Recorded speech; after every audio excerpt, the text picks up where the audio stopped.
Welcome to True Crime Garage. Wherever you are, whatever you are doing, thanks for listening. I'm your host, Nick, and with me, as always, is a man who is my friend, and he is my alibi. Here is the captain. And sometimes I'm your worst enemy. It's good to be seen and good to see you. Thanks for listening. Thanks for telling a friend. This week we are featuring Swish by Rusty Rail Brewing Company. Swish is a Swedish fish-inspired sour beer. So they brew a traditional sour wheat beer over 300 pounds of berries and then condition it with 30 pounds of Swedish fish. So it's sweet and sour. Garage grade, 3.5 bottle caps out of 5. And let's give a little shout out to these wonderful and sweet people right here. First up, a cheers to Nancy N. from Providence Forge, Virginia. And a big We Like Your Jib goes out to Benjamin Jones in Columbia City, Indiana. Next, we have Julie Pishotti from Marietta, California. And a big tall cans in the air to Christy from Vancouver, Washington. And last but certainly not least, we have a cheers to Sandy McCollum from Kennesaw, Georgia. Everybody we just mentioned went to truecrimegarage.com, clicked on the pint glass, and helped us fill up the old garage fridge for this week's shows. And for that, we thank you. Yeah, BWRUN beer run. You want to keep the lights on in the garage? You want to make sure that the captain and the colonel are not homeless? Then go to Apple Podcasts and hit subscribe and listen to Off the Record. You're going to love it. We're going to thank you. And keep us dry and the lights on in the garage. And Colonel, that's enough of the business. All right, everybody, gather around, grab a chair, grab a beer. Let's talk some true crime.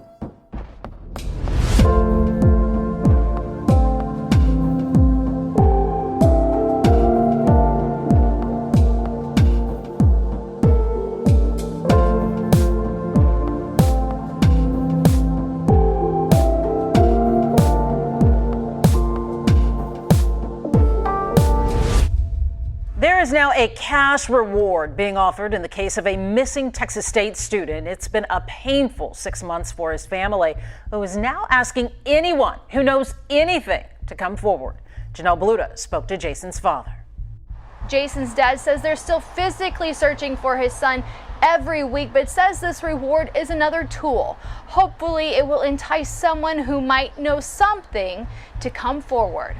He's counting the days. Today's day 156, so we're over 5 months. As any father would. They've done extensive physical searches. They've interviewed, I don't even know how many witnesses in different possible scenarios. 156 days since his son, Jason Landry, went missing without a trace. His car was found at about 12:30, engine running, lights on. And for the first time since Jason was last seen back in December, the family is offering a reward, $10,000 to anyone who has information that helps find him. Reward is a tool like any other to hopefully motivate the one person who might know something. Reward money that's being offered by Jason's family and friends. I would like nothing better than to be able to reward that money for the person who comes forward and helps us to locate our son. He says there's so many theories into what happened that night. Jason left Texas State University in San Marcos on December 13th. He was on his way to his parents' house for Christmas break, but crashed his car on the way near Luling. That's where he vanished. Cell phone records show Jason's actions up until an hour before his car was found. But after that, there's no cell phone activity. We don't know, frankly, what happened in the next hour. He's hoping this reward will entice someone to fill in the blanks. He was a great kid and he wouldn't run away. That's not him. He would not stay away willingly. So until we know something, we're gonna keep hoping and praying. If you or someone you know have any information on where Jason might be, you're asked to call authorities or go to the Missing Person Jason Landry Facebook page and submit a tip. There is an expiration on the reward. We have all the information on our website, khou.com. Guys, back to you.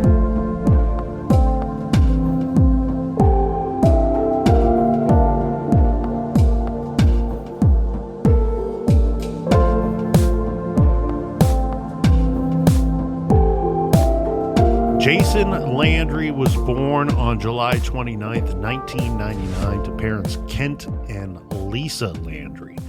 Having two older siblings, Jessica and Kyle, Jason was known to be outgoing and charismatic. He was the goofball of the family. He's the baby and the goofball. From his early childhood to his adult years, Jason enjoyed cars, anything involving the outdoors, animals, and he always could be counted on for three things: wearing silly socks, having a cookie cake every year for his birthday, and having a deep love for Swedish fish candy. Now, Jason's mom, Lisa, says, quote, Jason had the best smile. He could get away with anything. He loved music. He loved playing all sorts of instruments, and he gave the best hugs, end quote. Good looking kid. Yes. When we catch up with Jason here in his life, he had just recently managed to complete his first semester at Texas State University, even though this was the COVID year. So regardless of the effects of COVID-19 and what a pandemic can do to a school year, Jason had one semester down, one under his belt at the Texas State University. And by all accounts, he was eager and excited to get back to his hometown of Missouri City, Texas,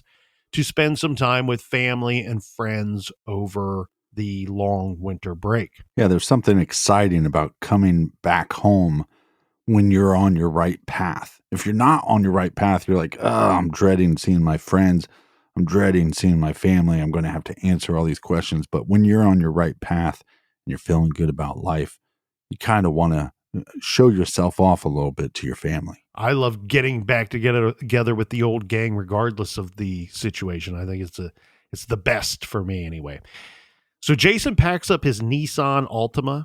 He's putting some of his belongings in there, and the reports are that he left his apartment around 10:55 p.m. on December 13th, ready to begin his destination home. So this is like a 2 to 3 hour drive to his parents' home in Missouri City, Texas. Yeah, so not too crazy of a drive. Yeah, so the plan was to drive back home, stay at his folks' place, and added bonus, actually the best bonus, you get to see a bunch of your buds from back in the day and hopefully get some rad Christmas gifts as well. But none of that cool stuff is going to happen because Jason does not make it back to his parents' place. In fact, there is every indication that he didn't make it very far on his nighttime journey at all. He disappeared between point A, which was his apartment in San Marcos, Texas, where he was attending school, living, and working, and point B, Missouri City, Texas.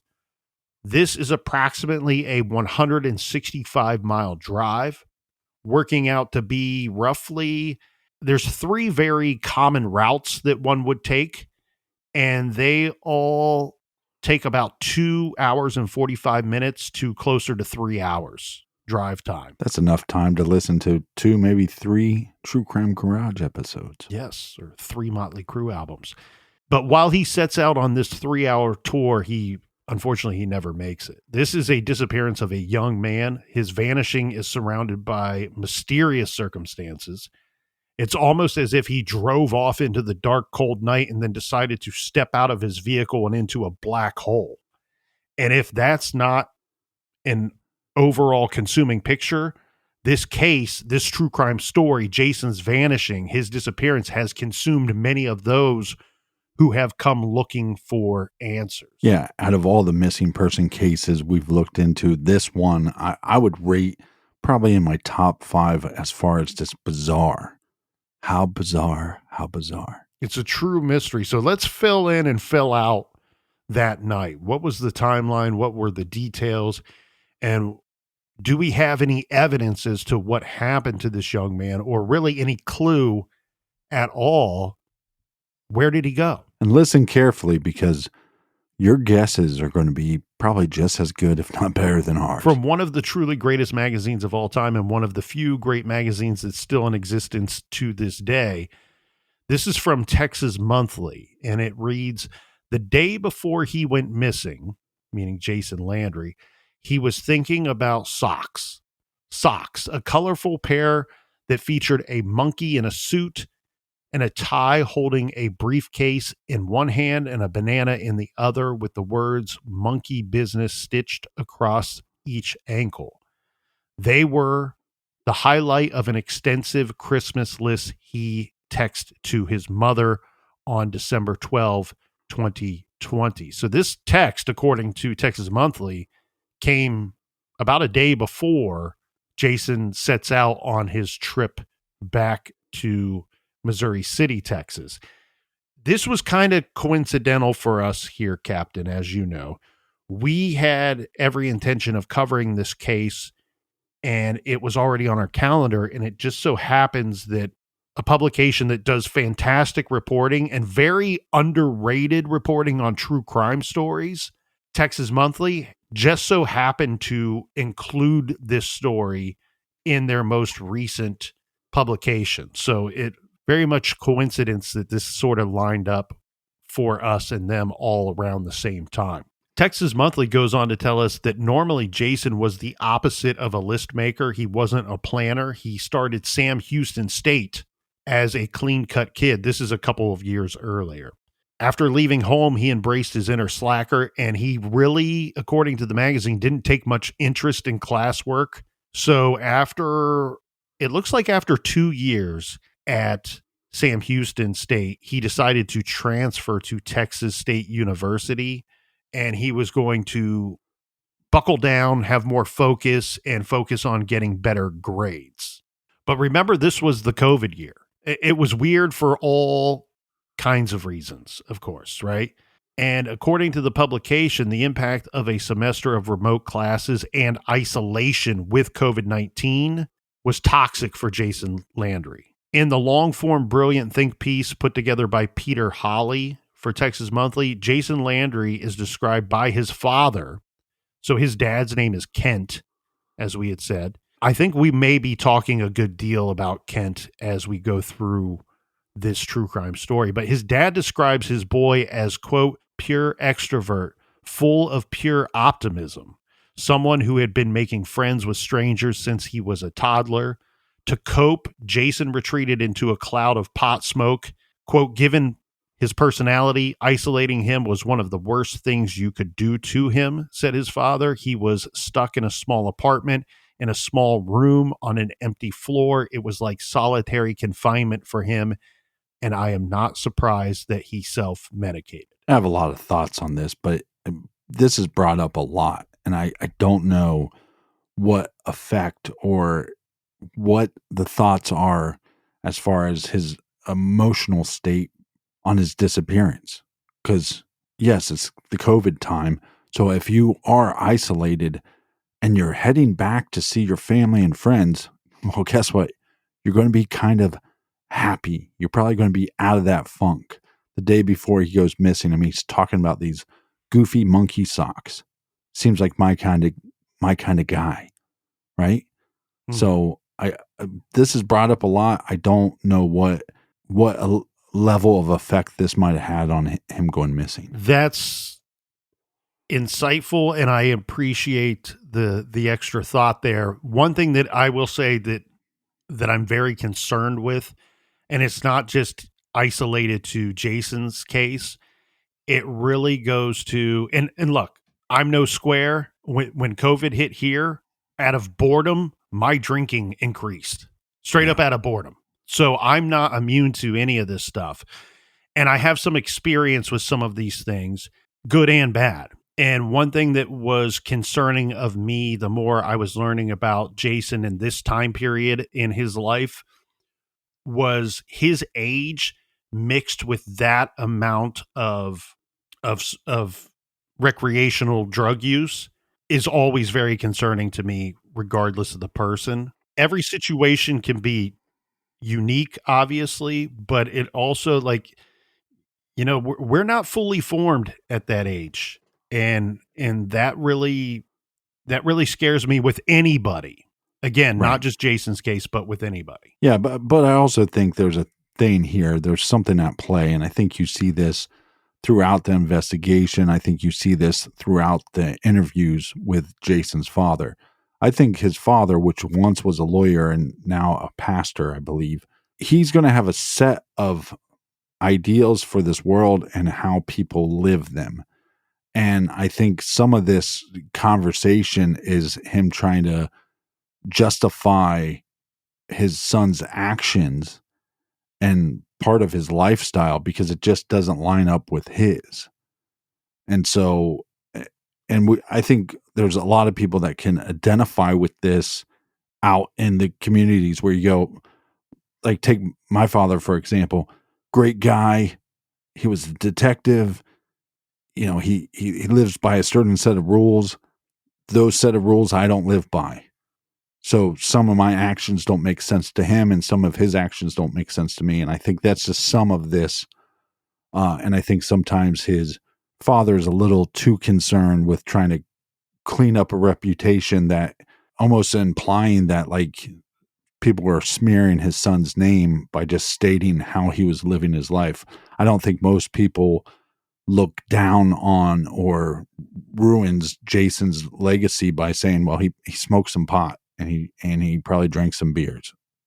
Okay. Well, yeah. And I see what you're saying. I will say my takeaway from it was very different. One thing that before we get too far into this, no doubt, and I know you're saying the same, Kent and Lisa fighting very hard for their son.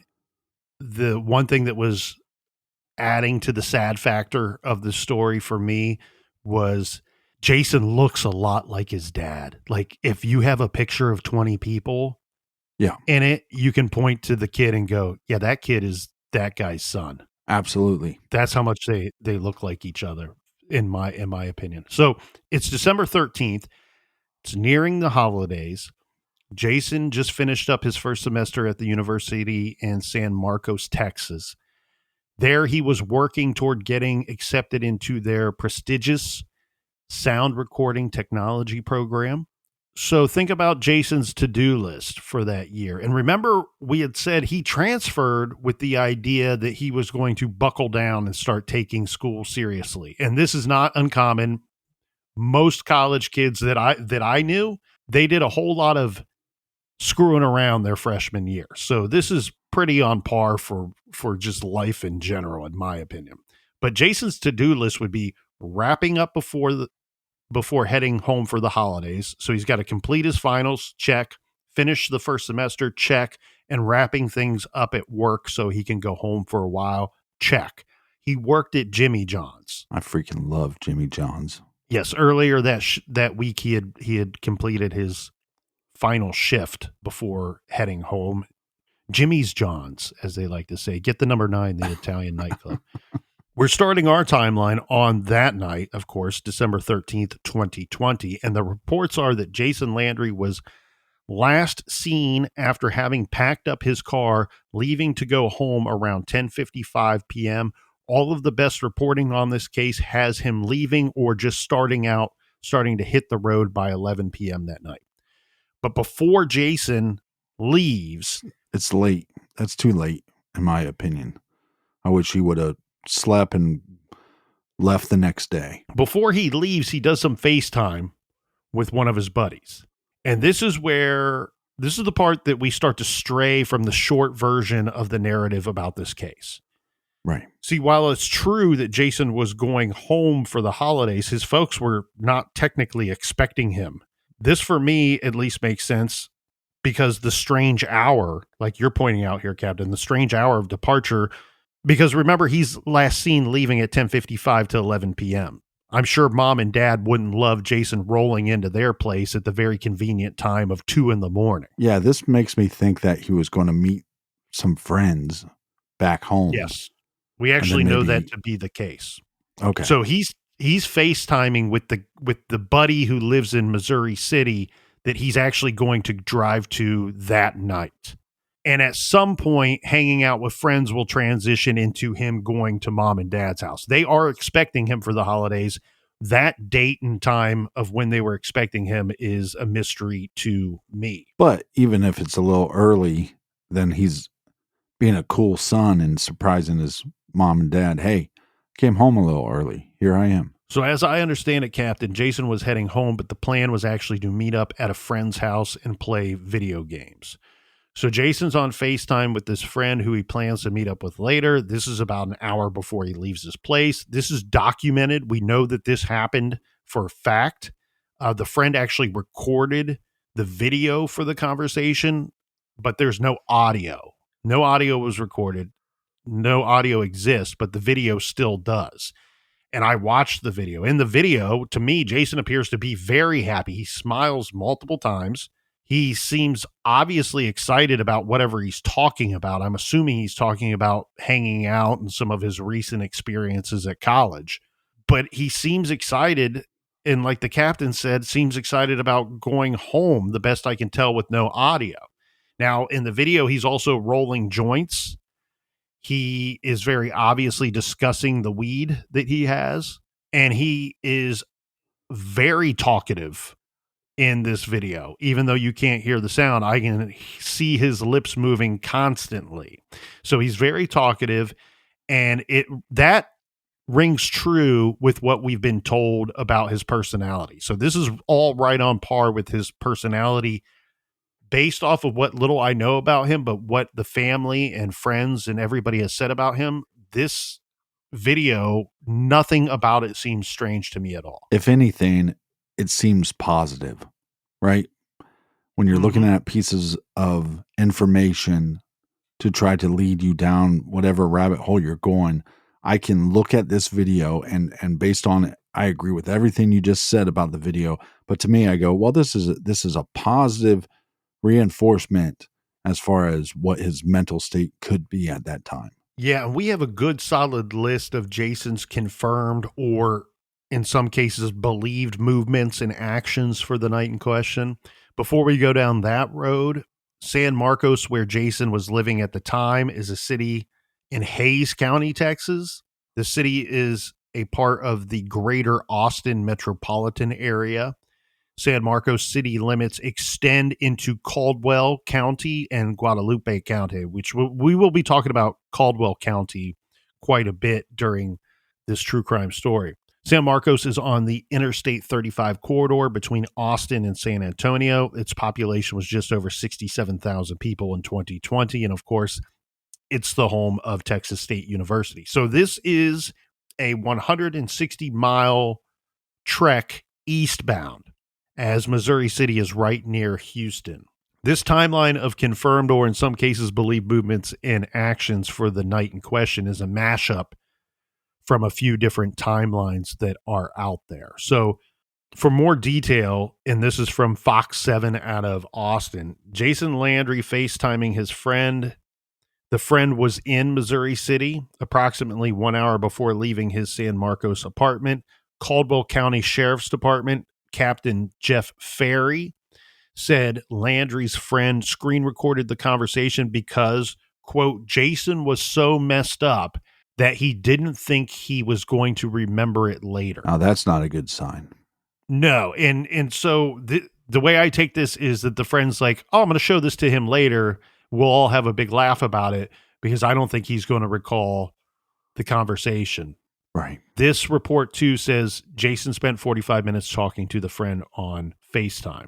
Texas Monthly says at some point that night, Jason decided to drive home. He packed a bag of toiletries, a PlayStation game console, a laptop, and a handful of joints hidden inside a pill container because the police never look inside the pill container. He stuffed all of this into a black backpack. He placed his Siamese fighting fish, Sparky, into a plastic tumbler that he used as a pet carrier, and then he was going to be on his way. I mean, does this crack you up at all? He packed up his fish. That tells me he's going to be gone for an extended period of time. Yeah. That's, somebody needs to feed the fish and take care of the fish. So he's just going to take his pet with him back home. Well, but let me tell you what concerns me a little bit is some people think, well, you can't drive drunk, but you can drive high. And that's not always the case. I would just say if you're impaired, you're impaired. I mean, I've taken allergy medicine that's made me sleepy, and I was probably just as dangerous if I would have been driving drunk or high. So I don't like this, and I don't like him leaving so late. And I understand he's going to a friend's house, But this is very late. But again, he's in his early 20s. We all make stupid mistakes. Another thing that should be of concern as well, and does, depending on who you talk to, play a big role in this mystery, is that a cold front was moving into the area. In fact, it already moved in earlier. There was high winds, and the temperature plunged into the 30s that night. So it was particularly cold for this area. Jason set out on his trip back to Missouri City. He was dressed for the car ride, but not dressed for being out in the elements.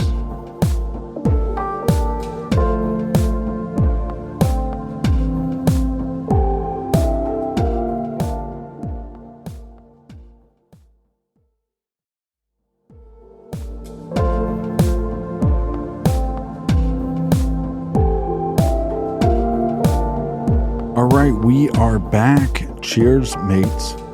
To the windows, to the walls. Cheers to you, Colonel. Cheers to you, Captain. Raise them high and raise them proud. Tall cans in the air to everybody out there listening. As we said earlier, 10:55, Landry leaves his San Marcos apartment for his parents' home city of Missouri City, where he is expected to spend the holiday break. From my understanding here, and this seems to be the general consensus, Captain, Landry had driven home only twice prior to this trip, which makes a lot of sense because he's in his first semester there at Texas State. Right. At 11:05 p.m., this is according to the Caldwell County Sheriff's detectives, they say that Jason is driving his Nissan Altima on Texas Route 80 and passes under Interstate 35 in San Marcos, and then he continues south on Texas 80 into Caldwell County, and he is in the Martindale area around 11:11 p.m. 4 minutes later at 11:15, Landry continues on Texas 80, passes Texas 130, and goes through several small towns, including Stairtown, Prairie Leah, and Fentress. Texas Monthly tells us that Jason spent some portions of this drive communicating with a friend and also communicating with an ex-girlfriend on FaceTime and on Snapchat. Just pointing out the obvious here, if his friend was correct about filming the FaceTime, Jason was so messed up he wouldn't remember it. We now have a guy that is potentially driving impaired, communicating on both FaceTime and Snapchat with at least two other individuals.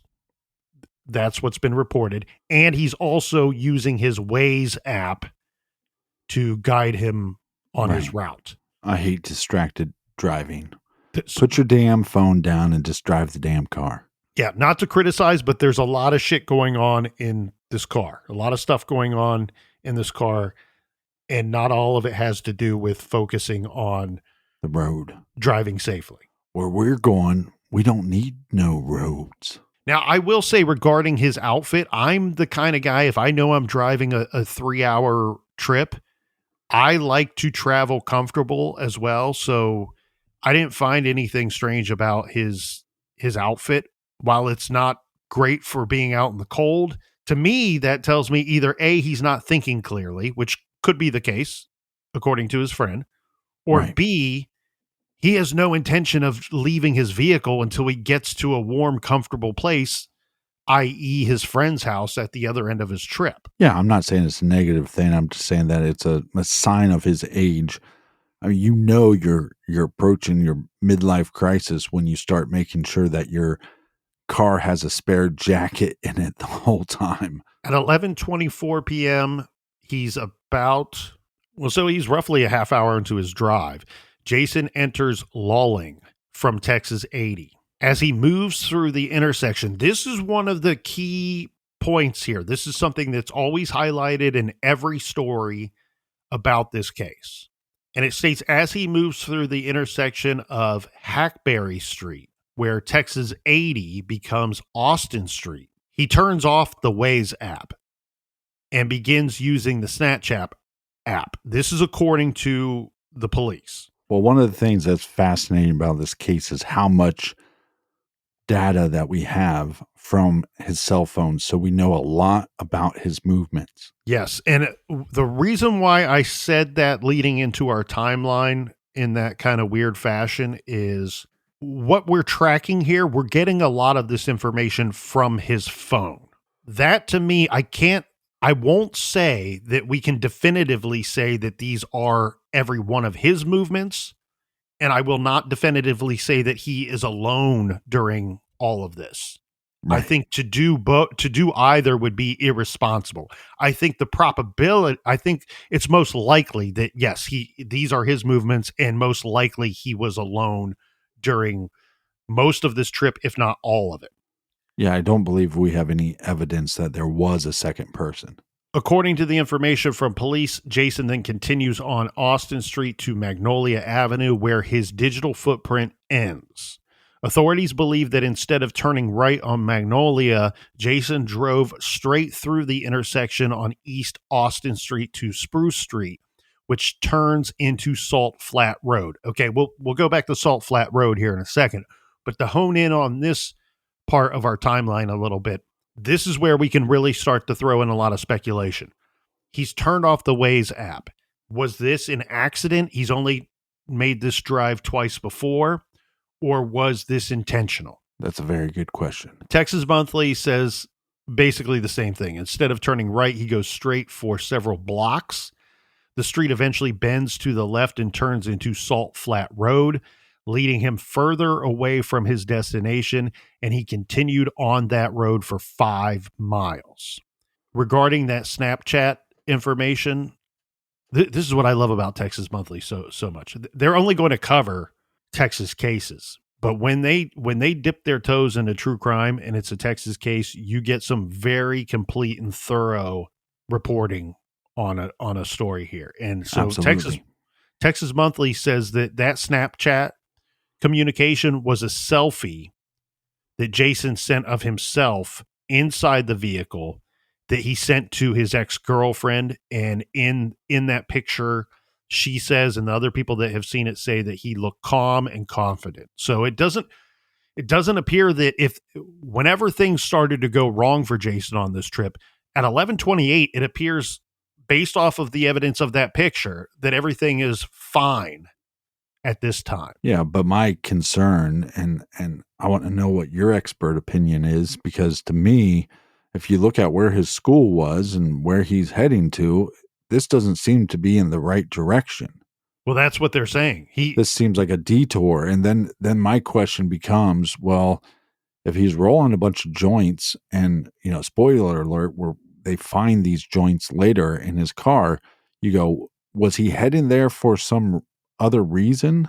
I mean, because this is very late at night. Was he stopping by to pick up some more marijuana or pick something else up? Well, and it would seem that if he knows anybody in this area or was communicating with anybody in this area, that either that information is being kept back for some reason, or there's no information telling any of the investigators or his family that he knows anybody or was communicating with anybody in this area. So it's really tricky, right? You look at this very big question mark on his trip and you go, okay, instead of turning right, he just continues to go straight, and then he's veering off of his route to his destination. Absolutely. Was that just pure accident, or was that intentional? Now, as far as reporting goes and what his family has reported and what the detectives are reporting, there doesn't seem to be anything telling them that he intentionally was going off of his route. But again, he turns off this is where I'm going to show my age a little bit and my lack of experience on some of these social platforms. I've never used Snapchat. I said this probably 100 times throughout the time we were covering Delphi. I don't know. Are you required to shut off another app to go into Snapchat? My guess would be no. Again, he's trying to navigate a lot of things, right? You're trying to stay on track. You're trying to check the Waze app. You're trying to drive, and you're also communicating on social media or FaceTime with friends. Right. Again, was shutting off the Waze app intentional, or was that just an accident? Just happenstance? What we do know is, regardless of what's going on, according to the information, at 11:28, he appears calm and confident in that picture that he sends to his friend. Then the authorities are telling us that they believe that Jason crashed his car or experienced a vehicle accident at 11:34 p.m. So this is 6 minutes after he appears calm and confident. But there's a whole lot of question marks here, because if he did crash the car or there was a accident with the vehicle at 11:34, this vehicle's not spotted by anybody until 12:31 a.m. So we got a bunch of time that goes by where we don't really know what's happening. And again, his digital footprint ended at this time, and then it appears that if he was driving and if he was traveling by himself, he was in a one-car vehicle accident. Yeah, it seems like his car hit a tree, but it makes you wonder, was it the distracted driving that caused that? Was he impaired to the point where, he just lost control of the vehicle? Because if you look at the footage of this road, it's a very rural road. Yeah. And again, some of the speculation that I think again, it's just a guess, but it's like, okay, he gets off the freeway. Is he just trying to turn around because he was heading in the wrong direction? And so I'm just going to turn off the Waves app and then try to head back to the freeway. But then this wreck happens. And then we have now this crime scene, and we have his car. And it's not like a little fender bender, man. He messed this car up. And now he's in this location. And it could be that he crashed for another reason. Animal ran out into the middle of the road. Maybe he got into some kind of accident with another car and they drove off. Who knows? The report is this, that at 12:31 a.m., Jason's Altima was found crashed and abandoned. The lights were still on, the keys in the ignition, and the front passenger side door was locked. The vehicle was found in the 2300 block of Salt Flat Road. A local volunteer firefighter driving through the area is the one that spots the vehicle and reports it. According to Texas Monthly, the car was wedged against a tree and facing the wrong direction. The airbags did not deploy. Significant damage to the body of the vehicle and rear window was shattered. The engine was shut off. Keys are still in the ignition and the headlights were shining. Texas Monthly states that at 1:15-ish a.m., police arrive. This is the Texas Department of Public Safety. Later, we would hear investigators say that they think that the car crashed into a tree and barbed wire fence after Jason overcorrected on the gravel road and spun out of control. The rear window of the vehicle was broken as a result of the impact with the tree. This one part of this case that was frustrating for me, I saw plenty of pictures of the vehicle, but none of the spot. I couldn't confirm the exact spot where this accident took place. Going off of what my eyes tell me, looking at his vehicle, it actually, I think had I seen the scene, I might have a different opinion. So take this with a grain of salt. But looking at the car, man, this to me looks like there's two impacts, right? A rear impact to the vehicle and then a front driver side impact to the vehicle. It's hard for me to imagine, regardless of terrain, how you could do that amount of damage to these parts of the car in the same impact. Yeah, that's why I think the speculation that it could have been an accident with another vehicle and they took off makes some logical sense. I would like to have seen pictures from the rear of the vehicle to see what I can see here is the trunk is damaged beyond all get out, my friend. Like the bumper is off, the Yes. the rear of the vehicle's all smashed in.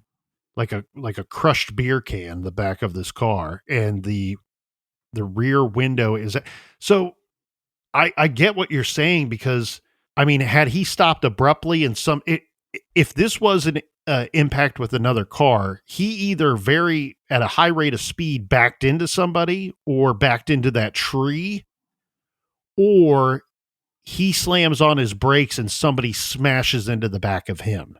Right. I say all that to say this, that police are adamant that they're saying we found no evidence of another vehicle at this accident scene.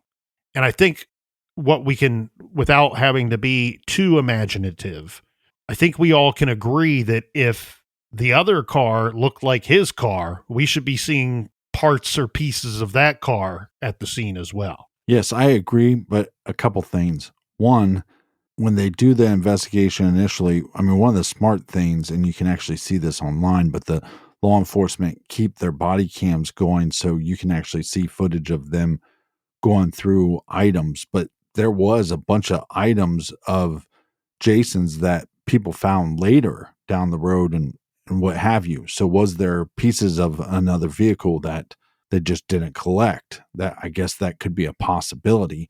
And that's where it gets very strange. You look at his car, you look at the wreckage of his car, and you go, this doesn't make a lot of sense unless he hit multiple things and then his final landing point was that tree and it smashed the back end up. But it makes you wonder too, like, did he hit an animal or something?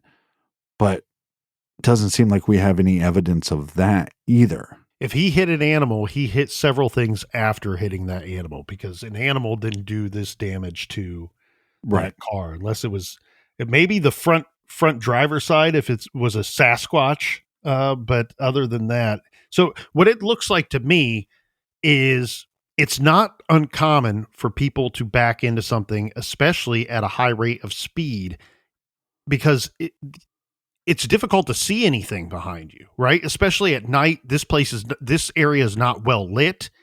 And sometimes you even have situations where you might smash into something that is tall enough to smash up your bumper or maybe even the trunk of your car, but you can't visually see it from the rear window view because it's just not tall enough.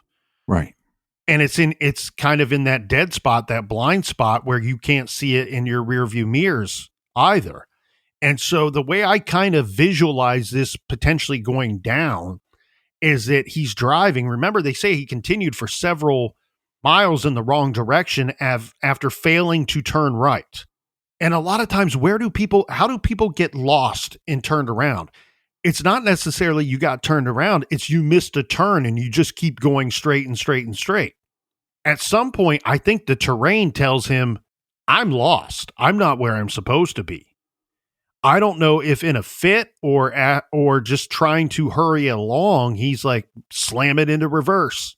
Boom, doesn't see something, smashes into something at a high rate of speed. It had to have been. If the impact of this, and I believe it was the impact, is what shattered his rear view, the rear window, it was a high rate of speed, either hitting him or he was traveling. And I just wonder, had he slammed it into reverse to turn around, he smashes into something, and it's the natural reaction for most people when you slam into something going into reverse is to very quickly go forward. Right. And it almost looks to me like he smashed into something at a high rate of speed, and then I'll use the detective's words here, the police officer's words, overcorrected and tried to go forward and wasn't really looking, still trying to figure out what happened when he was going in reverse, and then hits something when he goes forward. We're going to find a lot of his belongings outside of the vehicle, but yet the vehicle, the lights weren't turned off. The keys were in the ignition. That doesn't make any sense to me. No. And then there's a trail heading in a direction. And I've seen different reports, and I think sometimes you get these different reports and it's not nefarious. It's just people making a mistake. But it seems to me like they say at some point, well, all the digital evidence of his movements stop at a certain point. But I've seen people where they say, oh, well, his cell phone last pinged in this location, which was a different location than his car, but I believe his cell phone was found in his car. Correct. So it makes you wonder, is he disoriented from the crash, which we've seen this in the past. We've seen other cases where somebody gets in a bad wreck and they go missing.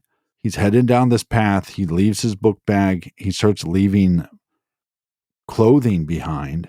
And what I want to know, and I don't know this, maybe you know this, maybe you can fill us in, those pictures that he's sending to his ex-girlfriend through Snapchat, what shirt is he wearing? And do we find that shirt on the side of that road? Let's go back to Texas Monthly here. They say the wreck might have seemed unremarkable to the trooper had it not been for something else that the volunteer firefighter who called this in, right, calls this to his attention and says about 800 feet from the vehicle, Jason's black backpack was sitting on the side of Salt Flat Road. Inside was his wallet, laptop, as well as his marijuana stash and his Ziploc bags full of the toiletries that he had packed up. The plastic container, the tumbler that we had mentioned earlier that was holding his pet fish, had been placed on the ground nearby, and the fish, unfortunately, was dead inside this container. Right. His clothing, Jason's clothing, was lying in the middle of the road, dropped neatly into small piles as if someone had casually stripped down to get into a shower. There was a faded red T-shirt from a Christian summer camp where he had worked, one of the armholes facing upward, and beneath it was his wristwatch that was facing up. Nike shorts followed by gray underwear with a small blood stain on the waistband, a pair of black slide sandals, and 2 socks resting nearby. So every article of clothing this dude was wearing is not on his body at this time and was found lying on the ground. And it seems like that shirt that you referenced is, again, with some of the details of this case, I think we would be irresponsible to say we can definitively say, 100% say, but everybody seems to agree that that was the shirt that he was wearing that night. Right. I've not seen anybody say in pictures he wasn't wearing that, or, you know, everybody that knows this, knows Jason and had interactions with him, believe that to be the shirt that he was wearing that night. Now, none of the, from the way I understand it, none of the first responders that are responding to this vehicle accident, this abandoned car, none of them entered the vehicle, from my understanding. And the vehicle's then towed to an impound yard. But again, I think one of the reasons why this case is so fascinating, but also bizarre, is think about how many missing person cases we have where there was a car wreck or something, but we can only speculate of what the cops were finding and what the cops were thinking at the time. You can watch the footage because law enforcement decided to release this information to the public. And again, one thing that seems there's a lot of things that are strange and odd and bizarre about this case, and maybe we won't ever fully understand everything. Let's pretend he was traveling by himself. Let's pretend there was no other vehicle there. There's no other person there in this area. I can, on the one hand, go, oh, he maybe he hit his head, or he was all messed up from the accident. That wouldn't be out of the realm of possibility. And that's why he didn't take the keys with him, or he didn't turn off the lights to the car. Right. But then the flip of that is he removed his backpack, his personal belongings, and his fish from the car.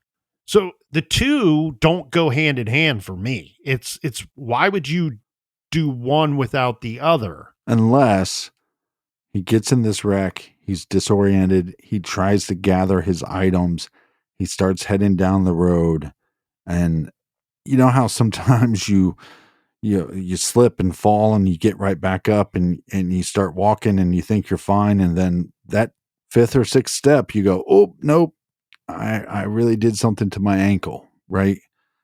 Maybe that's a possibility here. Or I just wonder if there was a collision again with another vehicle, which doesn't make a lot of sense because we don't have evidence of it. It's like, did somebody else go through his belongings? That's right. And as we said, remember, Jason packed up a bag of toiletries, a PlayStation game console, a laptop, a handful of joints hidden inside a pill container, all stuffed into his black backpack. He's got his Siamese fighting fish Sparky in a plastic tumbler that he used regularly as a pet carrier. All of these items were found either in the vehicle or near the crash scene. It's like Jason is the only thing that was missing.